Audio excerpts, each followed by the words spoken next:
Assalamualaikum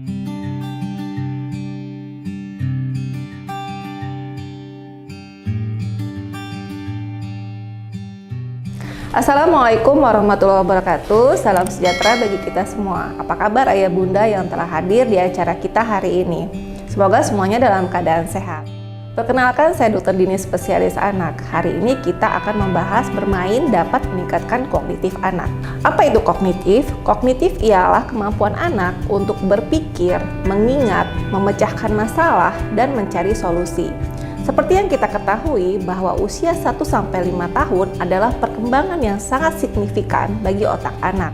Karena di usia ini, perkembangan otak anak itu bisa meningkat 70-80%. Oleh karena itu, ayah bunda dapat melakukan pemantauan pertumbuhan dan stimulasi bagi si kecil. Pada usia ini, anak sudah dapat mengenali objek, kemudian bisa mengenali dirinya sendiri, bisa mengelompokkan objek. Dan satu lagi yang sangat sering kita dibuat surprise oleh si kecil adalah menanyakan hal-hal yang tadinya tidak kita ketahui. Anak menjadikan kita itu sebagai ensiklopedia.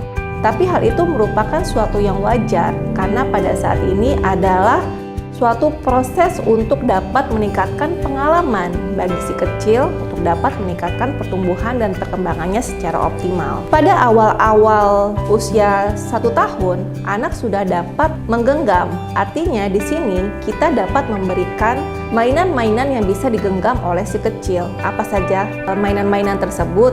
Yaitu yang pertama misalnya puzzle. Kita bisa memberikan puzzle yang sederhana. Kemudian kubus 2 tingkat atau 3 tingkat yang dapat dimainkan oleh si kecil. Satu lagi, pada saat ini si kecil suka sekali mainan yang bisa berbunyi. Kita bisa memberikan drum yang bisa ditabuh, yang bisa dipukul-pukulnya, atau bisa juga memberikan piano yang mempunyai suara. Kemudian memasuki usia 2 tahun, anak sudah dapat untuk lebih banyak meluaskan pengalamannya. Jadi di sini orang tua bisa memberikan selain bermain dan bercerita, kemudian mendongeng. Karena dengan bercerita dan mendongeng, anak bisa lebih dapat memahami kata-kata, kemudian mengambil kata-kata dari pengalaman-pengalaman yang diberikan dari bercerita tersebut. Usia 3 tahun, anak lebih suka untuk berpura-pura. Artinya dia adalah peniru yang ulung. Dia suka sekali bermain pura-pura, pretend play. Artinya misalnya bermain masak-masakan, bermain dokter-dokteran, telepon-teleponan. Hal itu sangat suka sekali dimainkan oleh si kecil. Pada saat ini, orang tua dapat memberikan anak misalnya boneka, kemudian mengajarkan anak untuk memandikan boneka, memberi makan boneka.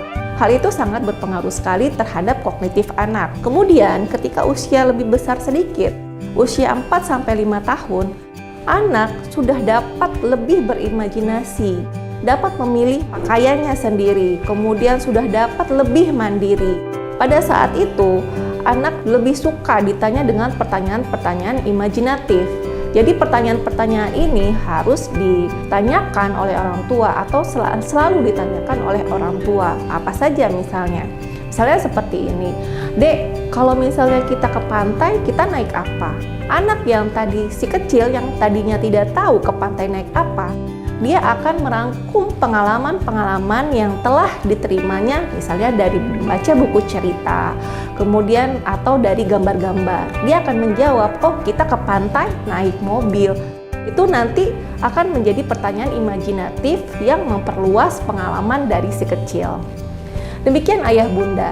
Jadi kognitif anak itu tidak hanya berpengaruh terhadap masalah-masalah yang kecil, juga mempengaruhi kemampuan anak untuk memecahkan masalah, untuk mencari solusi, mengingat dan berpikir. Jadi ayah bunda diharapkan mampu untuk dapat melakukan stimulasi kepada si kecil. Sehingga dengan diharapkan dengan adanya stimulasi ini, pertumbuhan dan perkembangan anak semakin optimal. Sekali lagi saya ingatkan kepada ayah bunda, jika ayah bunda tidak dapat mendampingi si kecil dalam periode golden age-nya ini, maka ayah bunda bisa memberikan pengetahuan kepada pengasuh atau orang yang dekat dengan si kecil, sehingga mereka juga mempunyai pengetahuan untuk dapat memberikan atau memantau pertumbuhan si kecil dengan optimal. Jadi, ayah bunda yang sudah mengetahui untuk pertumbuhan, memantau pertumbuhan dan stimulasi si kecil, diharapkan pertumbuhan dan perkembangan si kecil menjadi lebih optimal dan menjadi cerdas, menjadi harapan orang tuanya yang berguna bagi masa depannya kelak. Demikian, salam hangat dari saya, Dr. Dini Spesialis Anak. Assalamualaikum warahmatullahi wabarakatuh.